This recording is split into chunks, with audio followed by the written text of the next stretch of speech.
Isabelle Leub, directrice médicale à CHU Saint-Pierre. Nos soins intensifs ne sont pas débordés. C'est une semaine cruciale qui démarre pour les hôpitaux avec le pic de l'épidémie de coronavirus qui pourrait intervenir en Belgique cette semaine. Les responsables des centres hospitaliers sont mobilisés pour faire face à la situation avec deux missions prioritaires: équiper le personnel de masques et endiguer le nombre d'hospitalisations. 759 lits supplémentaires aux soins intensifs ont été mobilisés, une réserve de diplômés en médecine se prépare, tout comme l'armée qui pourrait venir prêter main forte. Les hôpitaux doivent augmenter leur capacité à accueillir des patients atteints par le Covid-19, mais aussi leur stock de matériel médical. Et parmi ce matériel médical, il y a les masques de protection qui sont essentiels pour protéger le personnel soignant du risque de contamination. Un avion a atterri la semaine dernière depuis la Chine, avec à son bord 5 millions de masques. Déception cependant, il s'agissait essentiellement de masques chirurgicaux. À lire aussi toutes les infos sur le coronavirus ce lundi matin. C'est une nouvelle cargaison de 6 millions de masques qui est arrivée sur le sol belge. Parmi ces masques, beaucoup de masques chirurgicaux, mais aussi des masques FFP2 réservés aux médecins et infirmiers en contact direct avec les patients atteints du coronavirus. Isabelle Leub, directrice médicale au CHU Saint-Pierre à Bruxelles, explique que ces masques sont indispensables pour le personnel hospitalier, rappelle l'importance de pouvoir compter sur ces protections. C'est stratégique au CHU Saint-Pierre, comme c'est stratégique partout. Pour tous les hôpitaux, toutes les premières lignes, les maisons de repos, les masques sont indispensables. Aujourd'hui, on ne peut plus travailler sans. Les masques chirurgicaux sont réservés à la première ligne, alors que les masques de type FFP2 sont réservés au personnel soignant en contact direct avec les patients infectés. En temps normal, nous utilisons des masques chirurgicaux, c'est une protection essentiellement vers l'extérieur, puisque les gouttelettes de salive sont retenues à l'intérieur du masque, et donc il n'y a pas de passage vers l'extérieur. Pourquoi sommes-nous maintenant tous à la course aux matériaux de protection généraux ? Les FFP2 offrent une protection supplémentaire et nécessaire pour ceux qui sont en contact direct avec les patients infectés et sont également indispensables pour assurer la sécurité du personnel médical. Cette problématique de l'acquisition de masques et le risque d'en manquer interpelle la chirurgienne. En tant que praticien, on se pose beaucoup de questions et on estime que la crise est arrivée probablement très vite, mais pourquoi sommes-nous maintenant tous à la course aux matériaux de protection généraux ? Parce qu'il y a les masques, les gants, les blouses, il y a les charlottes. Pour tout le matériel de protection, nous sommes en difficulté. Par ailleurs, certains membres du staff de l'hôpital Saint-Pierre de Bruxelles ont écrit une lettre ouverte à la Première ministre pour dénoncer les conditions dans lesquelles les équipes en première ligne travaillent avec l'absence de masques et un manque de moyens de protection. Je pense que nos médecins, nos infirmières et l'ensemble du personnel sont protégés le mieux possible, mais on n'est pas dans une situation optimale, indique la directrice. Par ailleurs, sur l'opportunité de réaliser plus de tests au sein du corps médical, Isabelle Leub indique que les avis divergents, mais bien sûr, ce serait bien si on pouvait tester plus, mais bien sûr on part au plus pressé. Un autre point important pour gérer la crise, c'est le nombre de respirateurs disponibles dans les hôpitaux. Le CHU Saint-Pierre a d'ailleurs lancé un appel aux dons pour pouvoir acheter des respirateurs supplémentaires. Un appel aux dons qui fonctionne. Le montant total récolté n'est pas encore précis, mais il se situerait aux alentours de 300 000 € confirmés, qui permettront à l'heure actuelle à l'hôpital d'acquérir près de 6 nouveaux respirateurs, car chaque respirateur coûte environ 50 000 € au total, pour avoir un respirateur opérationnel avec tout équipement nécessaire. À lire aussi, coronavirus en Belgique, le CHU Saint-Pierre lance un appel aux dons pour acheter des respirateurs. L'hôpital fonctionne de manière optimale, mais comment se passe la vie de l'hôpital Saint-Pierre actuellement? Est-il saturé? Le personnel est-il débordé? Quelle est la situation des équipes? La directrice médicale est rassurante. Nos équipes sont actuellement tout à fait sous contrôle, l'hôpital fonctionne de manière optimale, nous avons par ailleurs 3 salles qui accueillent des patients infectés. Nous avons une 4e salle d'hospitalisation qui est prête à s'ouvrir.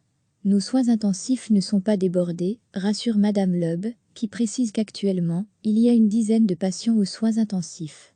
Elle indique également qu'une vingtaine de lits vont être ouverts et que 20 respirateurs ont été commandés. Par ailleurs, un traitement jugé prometteur est actuellement testé à Saint-Pierre, c'est la chloroquine. On espère que c'est un espoir médical, indique la chirurgienne dans l'hôpital de référence pour le coronavirus. Alors que le système italien de santé est en train de craquer, est-ce une surprise, demande Thomas Gadisseux? C'est interpellant, effectivement.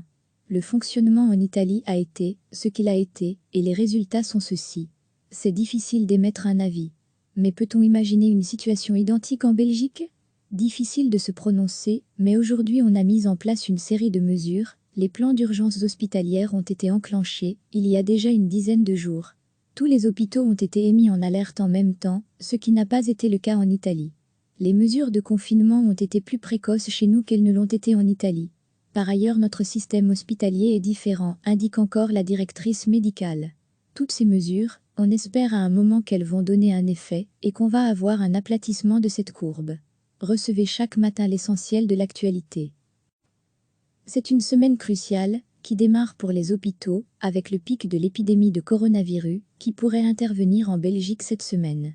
Les responsables des centres hospitaliers sont mobilisés pour faire face à la situation avec 2 missions prioritaires, équiper le personnel de masques et endiguer le nombre d'hospitalisations. 759 lits supplémentaires aux soins intensifs ont été mobilisés, une réserve de diplômés en médecine se prépare, tout comme l'armée qui pourrait venir prêter main forte. Les hôpitaux doivent augmenter leur capacité à accueillir des patients atteints par le Covid-19, mais aussi leur stock de matériel médical. Et parmi ce matériel médical, il y a les masques de protection qui sont essentiels pour protéger le personnel soignant du risque de contamination. Un avion a atterri la semaine dernière depuis la Chine, avec à son bord 5 millions de masques. Déception cependant, il s'agissait essentiellement de masques chirurgicaux. Degré à lire aussi, toutes les infos sur le coronavirus ce lundi matin, c'est une nouvelle cargaison de 6 millions de masques qui est arrivée sur le sol belge. Parmi ces masques, beaucoup de masques chirurgicaux, mais aussi des masques FFP2 réservés aux médecins et infirmiers en contact direct avec les patients atteints du coronavirus. Isabelle Leub, directrice médicale au CHU de Saint-Pierre à Bruxelles, explique que ces masques sont indispensables pour le personnel hospitalier, rappelle l'importance de pouvoir compter sur ces protections. C'est stratégique au CHU de Saint-Pierre, comme c'est stratégique partout.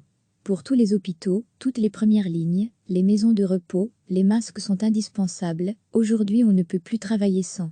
Les masques chirurgicaux sont réservés à la première ligne, alors que les masques de type FFP2 sont réservés au personnel soignant en contact direct avec les patients infectés. En temps normal, nous utilisons des masques chirurgicaux, c'est une protection essentiellement vers l'extérieur, puisque les gouttelettes de salive sont retenues à l'intérieur du masque, et donc il n'y a pas de passage vers l'extérieur. Pourquoi sommes-nous maintenant tous à la course aux matériaux de protection généraux? Les FFP2 offrent une protection supplémentaire et nécessaire pour ceux qui sont en contact direct avec les patients infectés et sont également indispensables pour assurer la sécurité du personnel médical. Cette problématique de l'acquisition de masques et le risque d'en manquer interpelle la chirurgienne. En tant que praticien, on se pose beaucoup de questions et on estime que la crise est arrivée probablement très vite, mais pourquoi sommes-nous maintenant tous à la course aux matériaux de protection généraux? Parce qu'il y a les masques, les gants, les blouses, il y a les charlottes, pour tout le matériel de protection, nous sommes en difficulté. Par ailleurs, certains membres du staff de l'hôpital Saint-Pierre de Bruxelles ont écrit une lettre ouverte à la Première ministre pour dénoncer les conditions dans lesquelles les équipes en première ligne travaillent avec l'absence de masques et un manque de moyens de protection. Je pense que nos médecins, nos infirmières et l'ensemble du personnel sont protégés le mieux possible mais on n'est pas dans une situation optimale, indique la directrice. Par ailleurs, sur l'opportunité de réaliser plus de tests au sein du corps médical, Isabelle Leub indique que les avis divergents mais bien sûr, ce serait bien si on pouvait tester plus, mais bien sûr on part au plus pressé. Un autre point important pour gérer la crise, c'est le nombre de respirateurs disponibles dans les hôpitaux.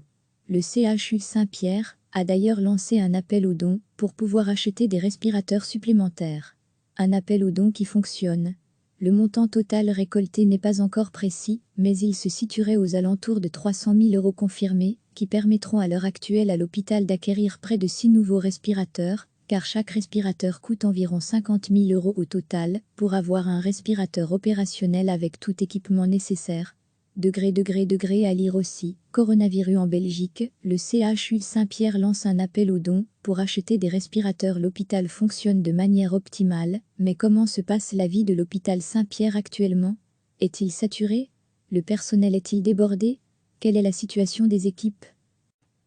La directrice médicale est rassurante. Nos équipes sont actuellement tout à fait sous contrôle, l'hôpital fonctionne de manière optimale, nous avons par ailleurs 3 salles qui accueillent des patients infectés. Nous avons une 4e salle d'hospitalisation qui est prête à s'ouvrir. Nos soins intensifs ne sont pas débordés, rassure Madame Loeb, qui précise qu'actuellement, il y a une dizaine de patients aux soins intensifs. Elle indique également qu'une 20aine de lits vont être ouverts et que 20 respirateurs ont été commandés. Par ailleurs, un traitement jugé prometteur est actuellement testé à Saint-Pierre, c'est la chloroquine. On espère que c'est un espoir médical, indique la chirurgienne dans l'hôpital de référence pour le coronavirus. Alors que le système italien de santé est en train de craquer, est-ce une surprise, demande Thomas Gadisseux? C'est interpellant, effectivement. Le fonctionnement en Italie a été ce qu'il a été, et les résultats sont ceux-ci. C'est difficile d'émettre un avis. Mais peut-on imaginer une situation identique en Belgique? Difficile de se prononcer, mais aujourd'hui on a mis en place une série de mesures, les plans d'urgence hospitalières ont été enclenchés, il y a déjà une dizaine de jours. Tous les hôpitaux ont été émis en alerte en même temps, ce qui n'a pas été le cas en Italie. Les mesures de confinement ont été plus précoces chez nous qu'elles ne l'ont été en Italie. Par ailleurs, notre système hospitalier est différent, indique encore la directrice médicale. Toutes ces mesures, on espère à un moment qu'elles vont donner un effet et qu'on va avoir un aplatissement de cette courbe. Cliquez sur s'abonner pour recevoir les dernières nouvelles.